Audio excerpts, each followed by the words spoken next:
Hello, everybody. I'm Howie Hawkins. I was the Green Party candidate for president in 2020.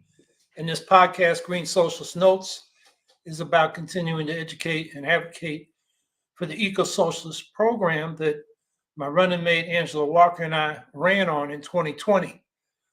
So what I'm going to talk about today is what I talked about last week.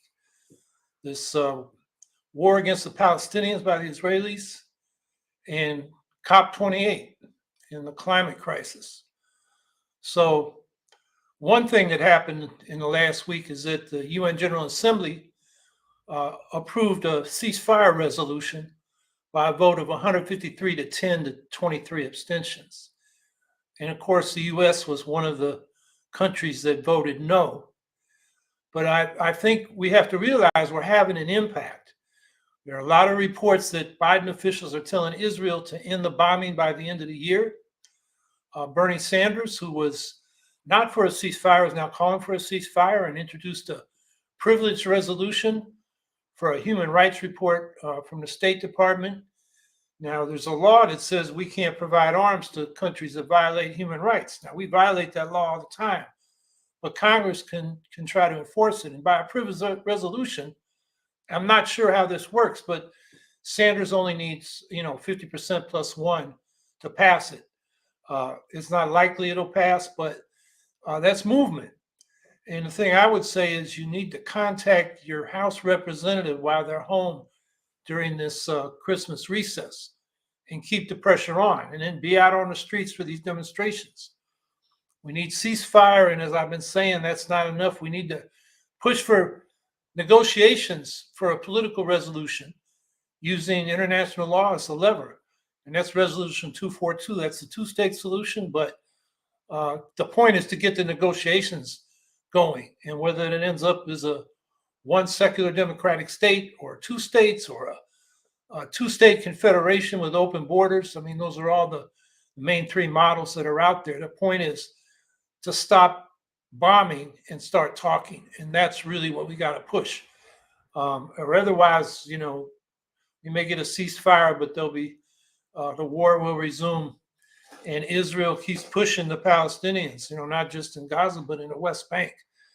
I mean, there's just terrible. If you go look for it, you find videos of pushing Palestinians out of their homes, out of their villages, journalists being assaulted and beat up by the Israeli Defense Forces, backing these settlers who, are going after Palestinian land.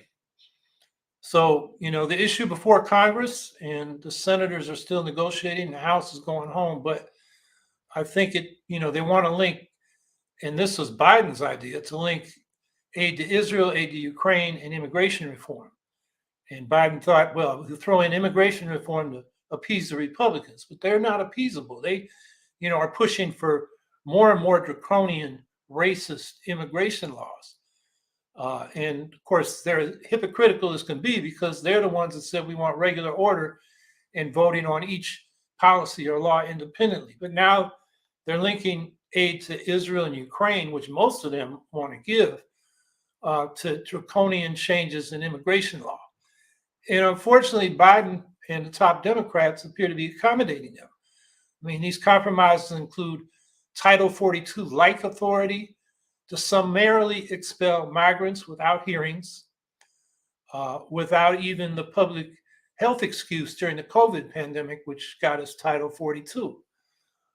Mandatory detention of migrants, that's mass incarceration in sprawling concentration camps of people who want to apply for residency or asylum. And then the expansion of fast-track deportations. So we are not, like the Statue of Liberty says, a refuge. We are becoming, Fortress America against migrants, even though most people in America are descendants of immigrants. So what, Biden is willing to do is codify what Trump and his racist aide, Stephen Miller, did. And it's about cruelty. It's about inflicting harm, separating families, and in the larger population, instilling fear and hatred of immigrants, which is a divide and rule strategy of the far right. Now, if I was in Congress at this point, I said last week, I think I'd vote for it because Ukraine needs the aid. But at this point, I would vote it down. The immigration policies are racist to the core. Israel has more than enough arms to defend itself. And, from reading I've been doing, Ukraine's going to fight on whether the U.S. gives them arms or not, because Europe is going to provide them with arms. I know there's a snafu in the EU with this guy, this right-winger Orban out of Hungary, but they will independently of the UN provide that arms rather than independently of the EU if the U.S. abandons them. The EU has already given more to Ukraine than the U.S. has. It's been more on the economic and humanitarian aid side than the weapons side, but they've also placed less restraints on the use of weapons and the types of weapons and the tactics. And without U.S. support, what Ukraine may do is take the war to Russia and to Belarus, where there's a restive population that would like to overthrow Alexander Lukashenko, who stole the last election with the help of Russian tanks. And these are tactics that U.S. wouldn't let Ukraine do, but if the U.S. isn't supporting them, they may do it. The one thing that's for sure is Ukraine is not going to be taken over by Russia without a fight. And those who say that, if the U.S. cuts off arms to Ukraine, it's going to lead to peace, they're fools. Russia keeps attacking Ukraine, and it will do so if it's, especially if it's disarmed. And Putin had his, annual press conference this week, which he skipped last year because of the bad news from Ukraine. His forces were getting, they lost a lot of ground in the fall last year. This year they had it, and he repeated, I have the same objectives, and there won't be peace until we reach them. Denazification, which is code for killing Zelensky and the leaders of Ukraine, and, the Ukrainian nationalists, their leadership, their intellectuals, their politicians, their technicians. And then secondly, demilitarization, which means taking over the whole country and Russia being able to control Ukraine. And then the third thing is neutrality, which means the Russian puppet state like Belarus, if not complete annexation. So this war is not going to stop until Putin realizes he can't win due to Ukrainian resistance. I think that's the reality that people need to face. I would vote for the Ukrainian aid if it was a separate bill, but not with it bundled together with these racist immigration policies and bombs for Israel's genocidal war against the Palestinians. And I do mean genocide. Israeli apartheid is different than South African apartheid because it doesn't need the native indigenous population. That's why Israel imported all those Thais who work on their farms, and many of whom, were captured as hostages by Hamas and Islamic Jihad. What Israel wants is not the labor of the Palestinians. It wants their land from the river to the sea. And that they want it for themselves, and they want the Palestinians out. Certainly the right wing in power in Israel wants that.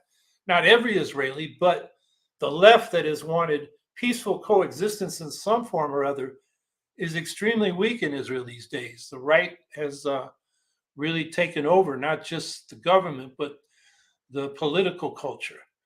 And, that's why it's going to take international pressure to force Israel to accommodate human rights and political equality for the Palestinians. So whether it's one state, two states, or a two-state confederation with open borders, the point is we've got, and the U.S. can play a lot of leverage in this, force Israel to the negotiating table as well as the Palestinian side. And we have leverage there because we've provided a lot of funding for the Palestinian Authority. And as I said before, both sides need new elections so they have legitimate partners. The Palestinians haven't had elections since 2006, and neither Hamas or Fatah is very popular. Most people don't like the corruption of the Palestinian Authority, which Fatah controls, or the fundamentalism of Hamas. They want other options. And so, but it needs to be an election with proportional representation. So all sides, not a plurality like Hamas got in 2006 because of single-member districts, which enabled them to get the majority on the legislative council. It needs to be proportional representation, so everybody feels they have a stake. And then on the Israeli side, Netanyahu's popularity is in the hole. It's under the hole. It's he couldn't win another election. So I think that's something that we need to be pushing. So the main thing is push for the ceasefire, talk to your House representatives, and be out on the streets with these demonstrations. As I said, I think they're making a difference. Now, the other big thing that happened early in the week was COP 28 finally came out with a what they call a stock take, like taking stock. And COP should maybe be called the Conference of the Polluters instead of the Conference of the Parties, because there were 70,000 people in attendance there. Just think of the carbon footprint of all these people flying from all over the world to Dubai. And several thousand of those were oil and gas executives and lobbyists. And so they had a big debate on wording in this final statement. Were they going to phase down or phase out fossil fuels? And the petrostates and Gulf monarchies and Russia resisted even saying fossil fuels, which they had never said before. Think about that. Almost 30 years of these conferences, and they still haven't said, we got to get rid of fossil fuels or cut back on them to stop this climate crisis. So the petrostates argued that the statement should focus on emissions instead of fossil fuels themselves, and we're promoting big-time carbon capture and storage, which would allow the continued use of fossil fuels. What they came up with, the language is, quote, transitioning away from fossil fuels. So the good thing is it's the first time they ever identified fossil fuels. The problem is there's no hard timetable or even obligation on any country to make the transition. So the countries, the petrostates, the oil and gas producers and coal producers, and the energy companies remain free to continue producing and burning fossil fuels. Now, there's some other elements to the final statement. They said they want to reach zero carbon emissions by 2050, or zero carbon rather than just zero, real zero, assumes that there'll still be fossil fuel burning with carbon capture and sequestration.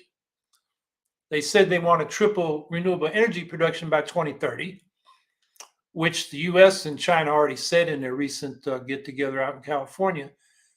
It's ambitious. It's certainly possible technically, but it doesn't necessarily mean that the fossil fuels will replace, or the renewables will replace the fossils. It could just add to energy capacity, which is what's been happening to a large degree, is renewables have been growing by leaps and bounds in recent years because they're cheaper to build than fossil fuel generators or nuclear power plants. They say they want to double energy efficiency. They say they want to cut methane emissions. One thing they emphasize, they want to accelerate carbon capture and sequestration, which is their excuse to keep burning fossil fuels. They also said they want to increase the use of quote unquote transition fuels, which is just code for fossil gas. An earlier draft of the agreement had urged nations to stop issuing permits for new coal-fired power plants. And then it added, unless they could capture and bury the carbon. But China and India, which are still building large new coal plants to satisfy their growing energy demand, oppose that language, and it was dropped in the final version. So, there's a lot of words here, but actions speak louder than words. And where we're at is global emissions are at record levels. After 30 years of these damn conferences, we're still burning more fossil fuels than ever. Coal burning is at a record level. Prince Abdulaziz bin Salman, the Saudi energy minister, said that the agreement, quote, buried the issue immediately of immediately phasing out or phasing down fossil fuels, and instead, quote, left space for countries to choose their own way. In other words, Saudi Arabia is going to go right ahead producing oil and gas and selling it to countries that consume it, like China and the US. Although we're producing so much, we don't need to import it, we export it. And then the U.S. role in all this, John Kerry, the Biden climate envoy, actually got to the point, which he hadn't before, that he supported phase out in the wording. But the the action as opposed to the words is the U.S. projects or U.S. projects make up more than a third of all new oil and gas extraction planned worldwide through 2050. So we're the biggest criminal in this. And, Kerry and the U.S. were pushing carbon capture and sequestration, which is the loophole that the oil and gas industry thinks they have to keep producing and burning fossil fuels. The U.S. has no plans to place any limits on oil and gas production by these giant oil and gas companies. In fact, Biden has approved more oil and gas drilling permits on public lands in his first 2 years than Trump did. Even though Trump, he was saying the other day, drill, drill, drill. And of course, that broke Biden's campaign promise to stop drilling on public lands. There was a production gap report released last month by the UN Environment Program in alliance with some other environmental groups. And it found that the world is on track to produce 110% more fossil fuels than is consistent with keeping global warming to 1.5 degrees Celsius rise. And that's 50% chance of keeping it below 1.5 degrees. The carbon budget for that is 250 billion tons. This year, the world is burning 40 billion tons. Do the math, and you'll see that we just have 6 years. If we keep burning at this rate, that's 2030. We're going to blow past this threshold where the scientists say we have a 50% chance of staying below the 1.5 degree Celsius limit. And to reach that, emissions would have to reach net zero by 2034. I mean, that's just not in the plans of any country right now. And the actual track, as I said before, is 110% more than that. That's more than double what is the remaining carbon budget to stay below 1.5 degrees Celsius. And what that means, other studies show, is that we're about to reach the tipping points that would permanently alter the way the planet's climate system works. In other words, beyond the point of no return. And these tipping points include a widespread thawing of the permafrost, which will accelerate the release of carbon and methane that has been captured and frozen in the northern regions, subarctic regions and Arctic regions. And it would mean the collapse of the big ice sheets in Greenland and West Antarctica. And what that will do, because it will dilute the salinity in the North Atlantic and it cause the collapse, and that would prevent, it's called the Atlantic Meridional Overturning Circulation, which is this belt of water that it goes from the Indian Ocean up to the North Atlantic and back. And when it gets up near Greenland, because you get the hot water starts to cool and then it drops and then it goes back toward the Indian Ocean. And what that do is heat up the North Atlantic, particularly Europe, and it cools the South Atlantic. And if that circulation stops, and studies say it could stop as early as 2025, certainly by the end of this century. And what that would do is change the weather in Europe, much colder, in the South Atlantic, much hotter, causing devastation to agriculture in both the North and South Atlantic countries, and cause massive climate refugee migrations. So we're right on the cusp of those things.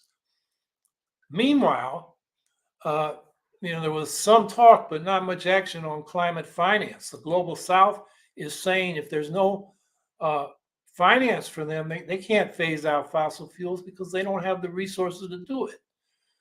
Many of these countries they're paying more in debt payments to the north than they can invest in their own economies. And if the transition is not funded for the poor countries, there's not going to be a transition. Yet the U.S. and Kerry fought to remove all references to rich countries providing finance. And half the world lives in places where debt payments exceed spending on education and healthcare. So without the finance, there's no realistic plans. Now, they decided they would put the next COP 29 in Azerbaijan, which is a petrostate that just ethnically cleansed 100,000 Armenians from a region where they've lived for the last 2,500 years, since the 7th century BC. And Russia had troops there. They were defending the Armenians from the Azerbaijanis, but they decided to switch sides because of geopolitics. Armenia opposes and Azerbaijan supports Russia's invasion of Ukraine. And leading up to Azerbaijan being chosen, Russia vetoed several East European countries that were suggested because they had opposed the invasion of Ukraine. So they're going to Azerbaijan. So, basically the Conference of Polluters remains a spectacle and a farce. So, what we got to do is we got to keep pushing Green Party street politics and electoral politics for an eco-socialist and global Green New Deal.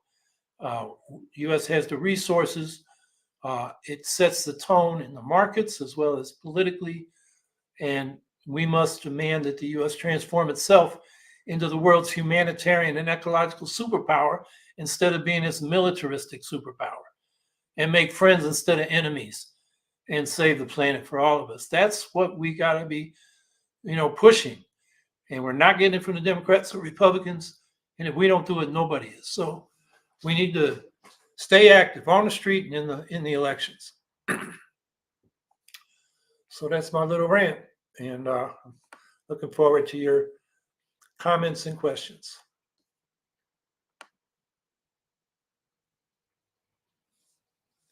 Amy L. Sachs, rich people just have to fly everywhere while they wag their fingers at us and whine that we're the problem. Yeah, Oxfam recently came out with a study that says the top 1% consumes half the world's energy, and the bottom 50% consumes just 8% of it.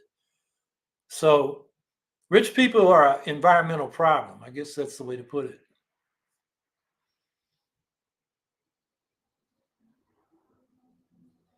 Amy L. Sachs, more Green candidates on this show next year? Yes. Also, does anyone know if Stein has named a running mate yet, or why that one Labor multi-candidate debate is excluding her? Okay, Stein has not named a running mate. She did suggest, and I think what was her first interview after announcing, that she's open to having Cornel West, who she asked to run in 2016 with her. And it makes sense, and this is the way Jill explained it. I think it makes sense. Cornel West is not going to be on many ballots. There's reporting this week that Robert Kennedy Jr. Has a super PAC that's putting $15 million into his ballot access. Cornel West, according to reports this week, has raised $500,000 since he started. He reported about a little over $300,000 in his quarterly report, which was for the end of September. So he's had, 2.5 more months. And if he's only raised $200,000 in that period, he's not going to get the money he needs to get on the ballot. If he ran with Jill, he could focus on his strength, which is public speaking to the media and, to public events, and let, Jill's organization take care of the campaign organization and raising the money. And so that would make sense. They have similar politics, and the two of them would be pretty high profile, as high a profile as we could expect from the Green Party. And then that Labor multi-candidate debate, that's something the Teamsters hosted yesterday and today with 5 candidates. It included Kennedy, it included Cornel West, it included Asa Hutchinson from the Republican Party, Marianne Williamson from the Democratic Party, and that guy Dean Phillips, a Democrat, who's talking about running against Biden. But this is just the first of several. And I tweeted that they should have included Jill. She's the most pro-labor candidate, and she'll be on the ballot. Most of those candidates in that debate will not. Kennedy's probably the only one that will in November next year. And I also sent a message as a retired Teamster to the Teamsters office on their form on their website that they should include Jill. Now they plan to do more of these, and I expect Jill will be included. So, stay tuned for that. But if they're including these candidates in this first round, most of whom are not going to be on the ballot in November, they'd be really blowing it if they didn't include Jill. And so I think I'm hopeful she'll be in the next round that the Teamsters do.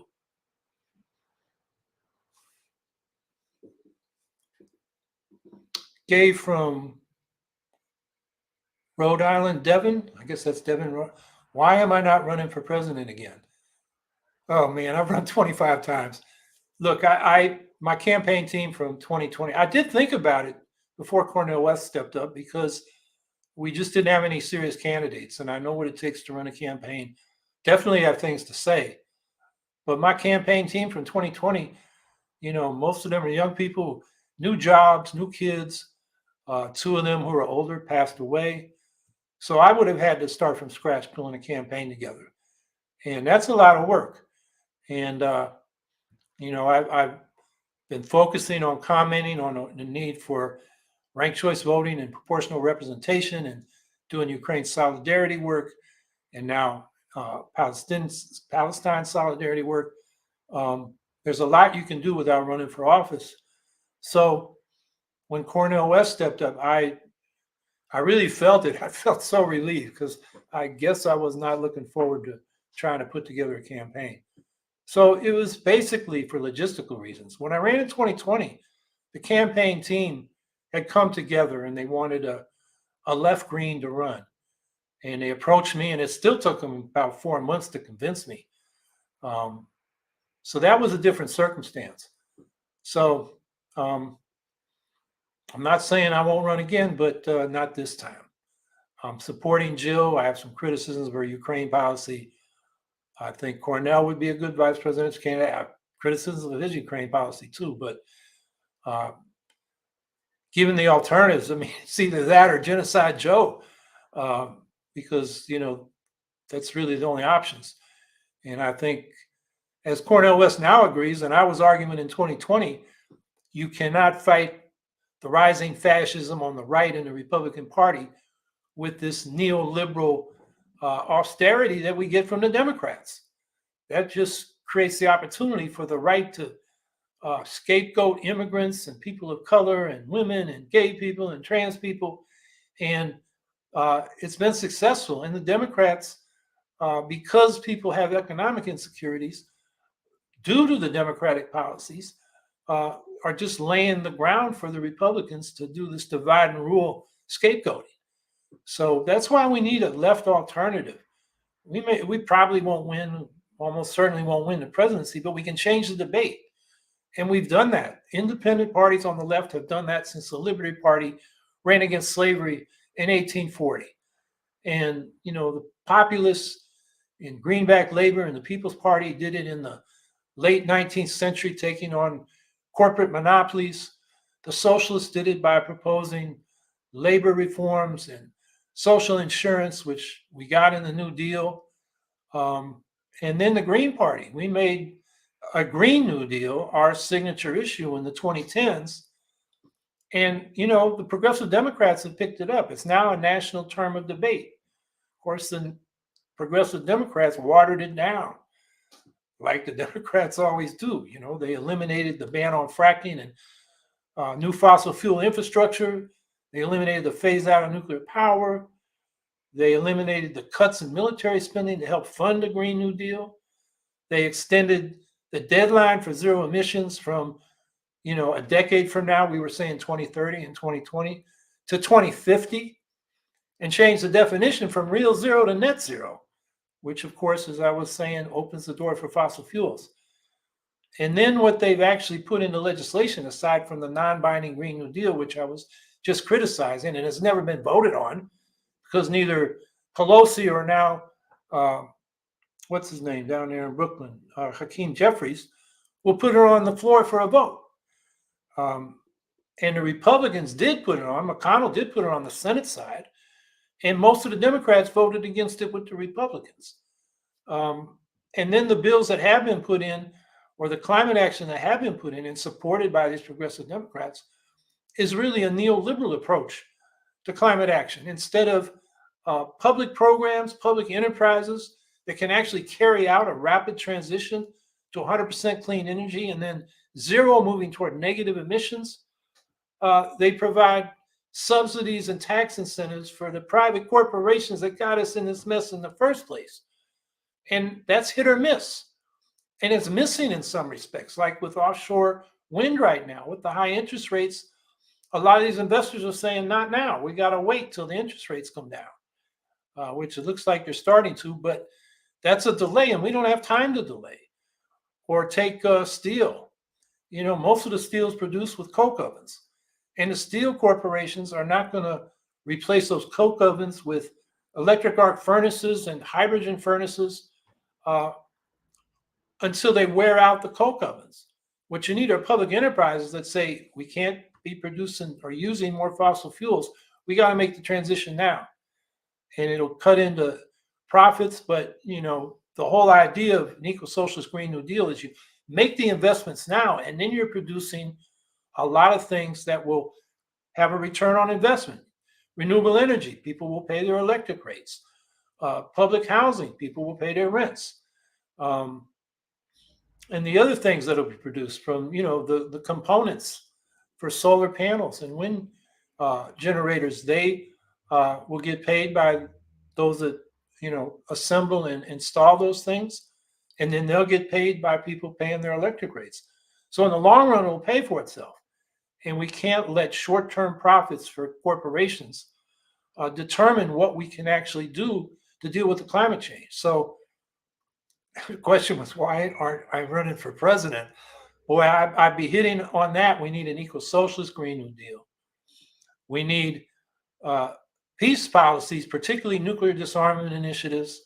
And we need an economic bill of rights to provide everybody with economic security and a life above poverty. Those are the three things I ran on in 2020. This time I would also run on ranked choice voting and proportional representation. Until we change the electoral system so that the Greens are represented in proportion to their support, we're going to be marginal in all except local elections, where actually we are pretty successful. We won over half the races we ran last year. I think it was 40 out of 79. The thing we should be doing is running a lot more of those local races and creating a political base. And from there, going to the state legislature and the House of Representatives. So that's what I'm going to advocate, but I'm not running for office on that platform this time.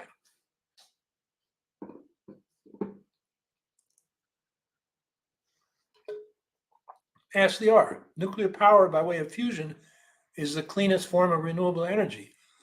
Yeah, and we already have a fusion reactor. It's called the sun. It gives us solar energy. It gives us wind energy because that solar heat creates the winds. We don't need to spend a lot of money and take decades to produce fusion on the Earth when we already got it in the sky. So I don't mind research on fusion, but practical application, you know, from the optimists say it's still decades away. That's too late for dealing with the climate crisis.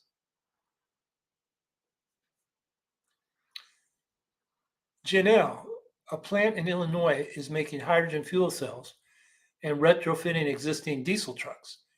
Each truck will carry a 50-kilogram tank of hydrogen. What do you say about hydrogen fuel cell infrastructure? We should be producing green hydrogen, but only for certain uses. It's a more expensive way to store energy. That's what hydrogen does.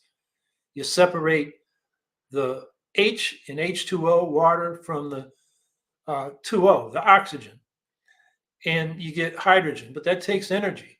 But then when hydrogen recombines with oxygen, you get power. and you can generate electricity with that or heat. And so, but because it's not as efficient as other ways of storing energy, batteries, uh, compressed air, pumping water into a reservoir and then running that water down into a hydro generator. Um, we should save the hydrogen for where it's needed. Like I mentioned, steel production. Uh, hydrogen to create heat instead of coke for steel making is a use that is the cleanest way of making steel. And then in terms of long range transportation, ships as well as trucks, there's a certain point at which hydrogen becomes cheaper than batteries.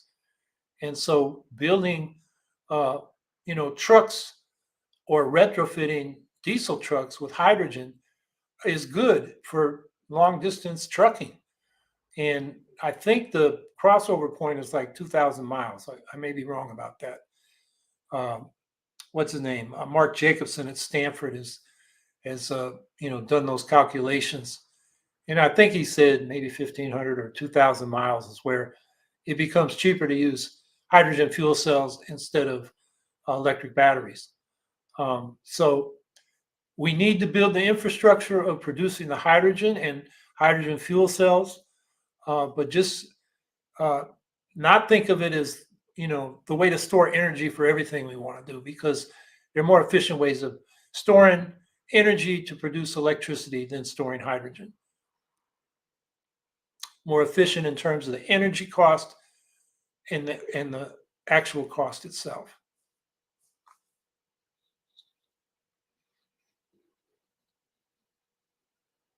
Andrew Hager, remember when I asked about eco-friendly land development, Howie?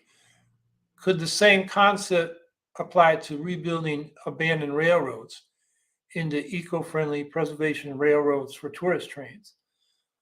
Um, yeah, I think so. I think you're a fan of old-fashioned steam engines, which maybe here and there, for old time's sake or nostalgia.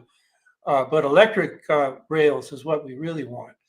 And there are lots of rail lines that have been abandoned because until a car came along, this country was networked with both wide gauge rails for long distance travel and freight, as well as narrow gauge trolleys that, I know here in upstate New York, all the cities were networked. In fact, let's see if you can, yeah, right here, this map right here, you really can't see it well, but that is a map of the trolley system that Syracuse, here where I'm at, had in 1903.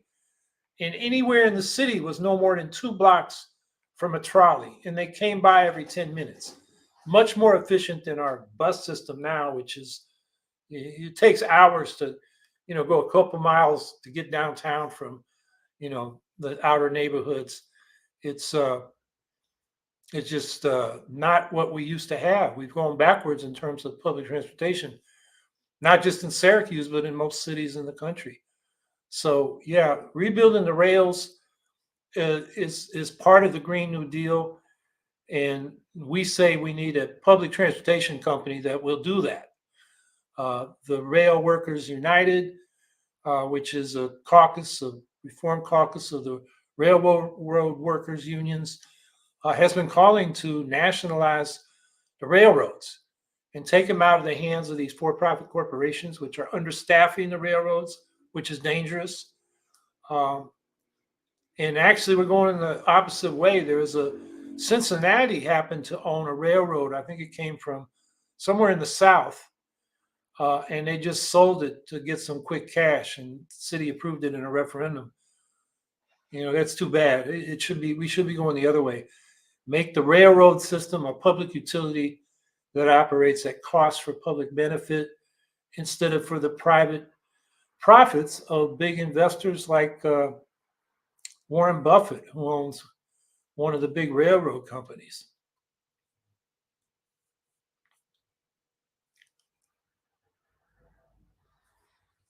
Violet Content Boutique. There's a lot of progress with sand batteries for storing heat energy. Um, Yeah, it stores the heat, and the heat is used to generate the electricity, as opposed to what you really think of as a battery, if I understand the sand batteries. But yeah, the sand stores heat, and then when you need it, you can use it to boil water and uh, generate electricity. And yeah, there's a lot of progress with all kinds of energy storage systems. And one of the criticisms of wind and solar is that they're intermittent. The sun doesn't shine at night, or when it's real cloudy, so the solar panels don't work, and the wind isn't always blowing. And you can partially compensate for that by having a smart grid that can move the power to where it's needed from where it's being generated at different times and places. But also, you need to store it. So when the sun is blazing, you're getting more electricity than needs to be used at that point. You want to store that energy. And so all these different systems for storing energy are developing very fast. So that should not be a problem for wind and solar, even though they're intermittent. You just need the storage systems and a smart grid that can move the power to where it's needed from where it's being generated or stored.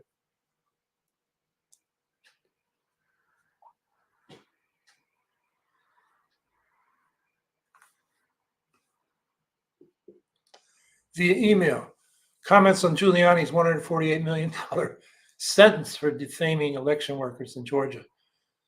That jerk deserves it. Um, he's going to appeal. He doesn't have the money, so these women may never get paid.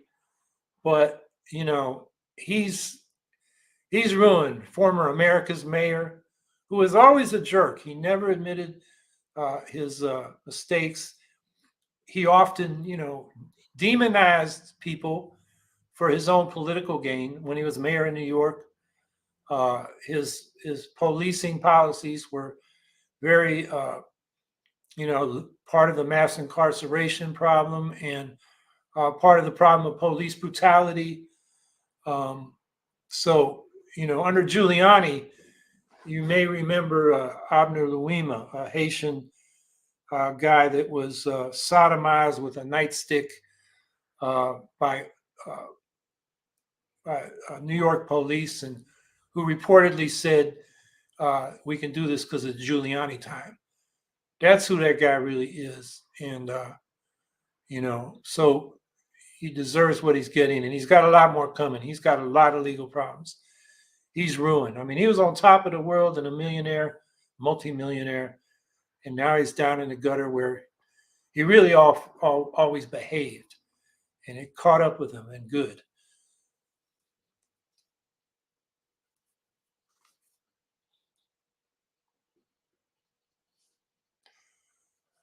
Kerry Campbell, what happened to the new Green Party affiliate in Alaska, the Aurora Party? I was not directly in touch with them. I think some of those people we may have been in touch with at one point, and I think they're at a pretty low level of organization. They do have some people, and they went through the process. And what they did was Cornel West paid for a ballot access guy that the Greens have used. I used him in 2020. He's actually a libertarian, but he's good at doing ballot access petitioning with his crew up there. And Cornel West got a ballot line. So the Aurora Party is apparently just going with Cornel West. So I don't think they've been affiliated formally to the Green Party of the United States. I think they were getting ready to do that application, but if they're running somebody else than the Green Party nominee, that'll be a problem for them. So I guess the question then becomes, well, what's Jill Stein going to do if she's the nominee? I think she's going to pay the same guy to get another ballot line for the Green nominee. So, well, I think we'll get on a ballot in Alaska. The cost is reasonable as these things go. It's between $10,000 and $15,000. So I don't think that'll be a problem. It's just unfortunate, but I don't know the players in the Aurora Party, and I've had no discussion Jenny says they formed for West, but I think they were thinking that they wanted to be, they wanted to be part of the Green Party. And some of those people, I believe, we talked to earlier, after my campaign, after, the Green Party of Alaska was expelled because one guy took it over. He didn't let, the rest of the membership vote, and he gave the nomination that Angela Walker and I ran for that line. And my campaign paid for the ballot line and gave it to uh, the wrestler, Jesse Ventura, and Cynthia McKinney, who's become a conspiracy nut. Um, and this one guy just did it on his own. So the National Party, uh, and one of the conditions of being an affiliated state party is you have to put the nominee of the National Convention on your ballot line. So Alaska, was in violation for that. Plus, it was not democratic, small d. It was just this one guy's little fiefdom, and he had a couple people working with him, but most of the Alaska Greens couldn't even find out when to vote when they were voting on who to send delegates to the National Convention and who the delegates should support to the National Convention. And then, they ignored that anyway when they put Ventura on the ballot. So that's what happened in Alaska.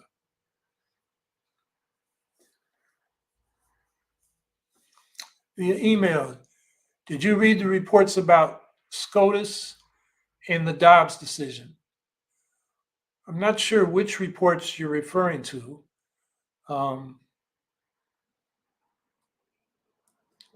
You'll have to give me more. I guess there was concern that some of those Republican justices have received financial support and gifts from, right-wing billionaires, concerned about the process and how the votes went down. Well, no, I actually haven't seen those reports. Those reports on how the discussion in the background, New York Times reporting this week. Okay, I guess I should go back and read that. I haven't read those reports. Via email, thoughts on the Biden impeachment inquiry. Yeah, it's just the Republicans in the House are nuts. I guess they're claiming there was bribes to Hunter Biden and Joe Biden from some shady guy in Burisma in Ukraine, and they claim to have audio tapes, but they never produce them. There's no evidence for this. The inquiry, I guess they're going to go on a witch hunt or a hunting expedition to find evidence. But it's very different than Trump. I think what's going to happen is this is going to be like the Clinton impeachment. I mean, Clinton actually did, have sexual relations with an intern, which is a problem. But it was clear the Republicans were on a political mission on that, and the general public reacted negatively. And so, the standing of the Democrats went up during that period. So I think that may be what happens this time. The Republicans are so, divorced from reality that I think a lot of Americans are going to say these people are crazy and we don't want any part of them, which is going to hurt not just their presidential ticket, but their candidates in districts that are potentially competitive.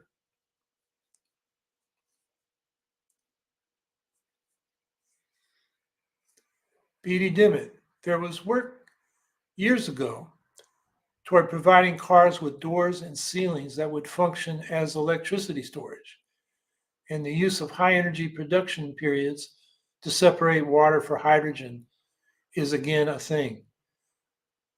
Yeah, I think you're right about that. As far as the hydrogen goes, all I'm arguing is that it shouldn't all go toward hydrogen because there are more cost and energy efficient ways of storing energy that can later be used to produce electricity. And then doors and ceilings that would function as electricity storage. I'm not sure. I'm not familiar with what you're talking about, and I'm trying to think what form that could be in. Unless that's where you sort of spread the battery out. over the whole shell of the car rather than just have a battery, in the trunk or in the engine compartments.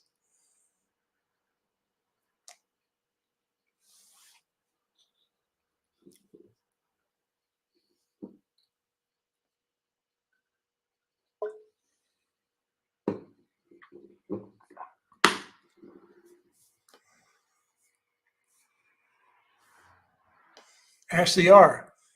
Kerry isn't Biden, by the way.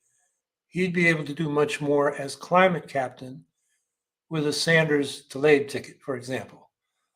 Um, well, you have more faith in Kerry than I do. I actually met him 1972, January 1972, and we were both in Vietnam Veterans Against the War, except he quit that to join another veterans group that was not so much against the war.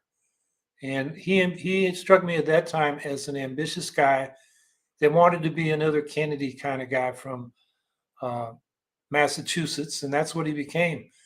Part of that generation of Democrats that scrapped the New Deal and went to neoliberal capitalism. But if he was the climate czar for a Sanders Tlaib administration, which would certainly be an improvement over what we got now, he'd have to follow their direction.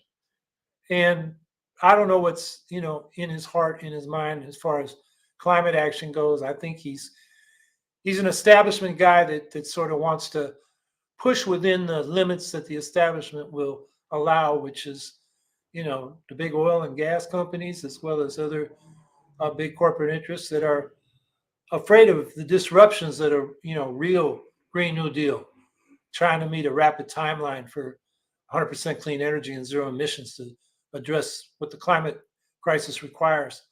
So I guess I'd agree with you. He'd be better under a Sanders Tlaib administration than a Biden administration. But I don't think Sanders Tlaib would pick him. I think they'd pick somebody who was much more aggressive on climate action to deal with the other countries.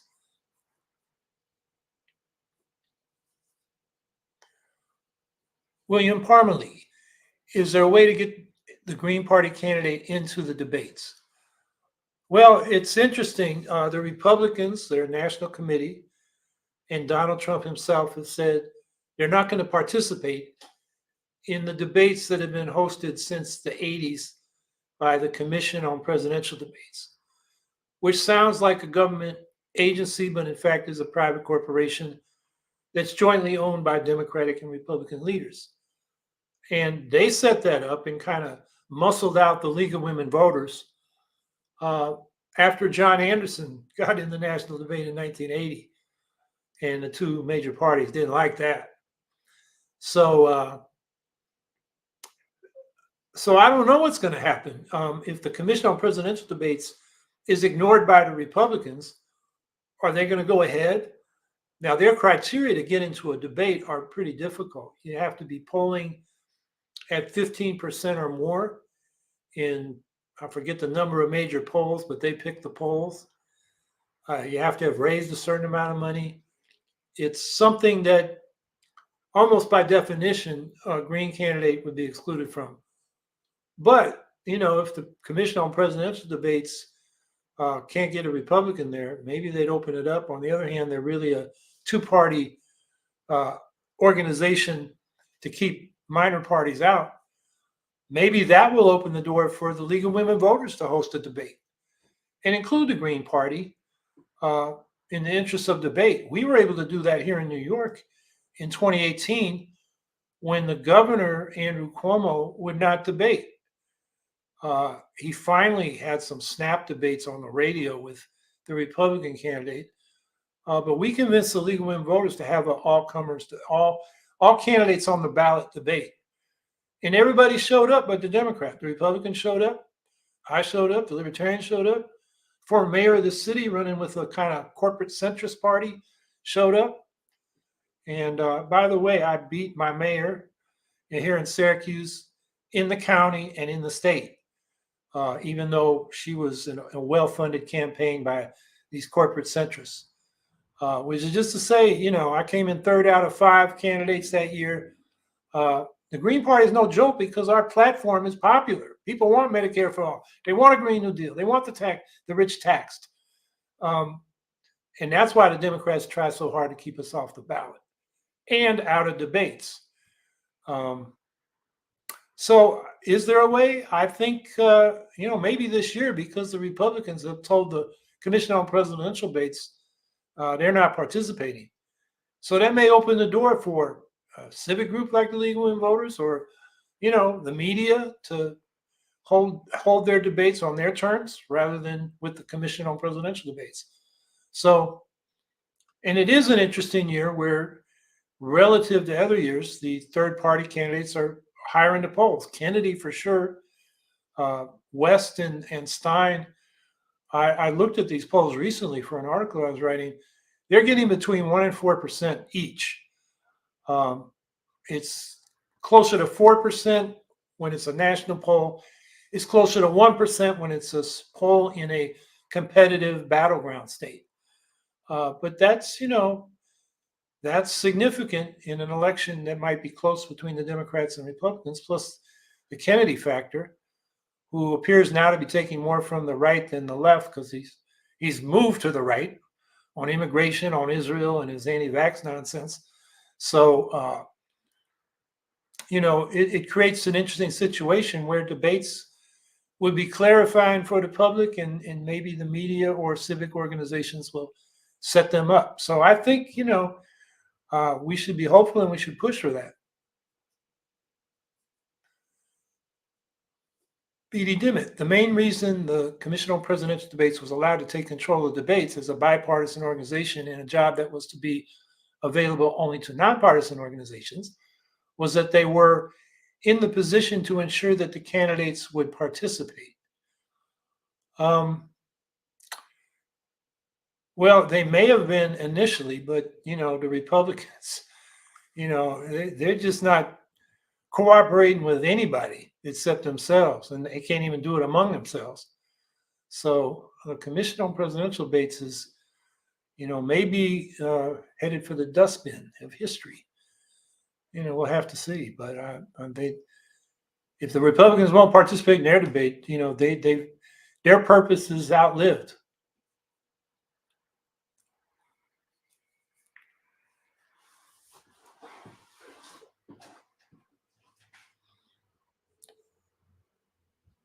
Okay, we talked a lot about the Green New Deal and the presidential race, not much about the war going on in Israel-Palestine, which kind of surprises me, but I guess I don't need to, remind you that we need to be active on that, because that's the immediate crisis where lots of people are being killed.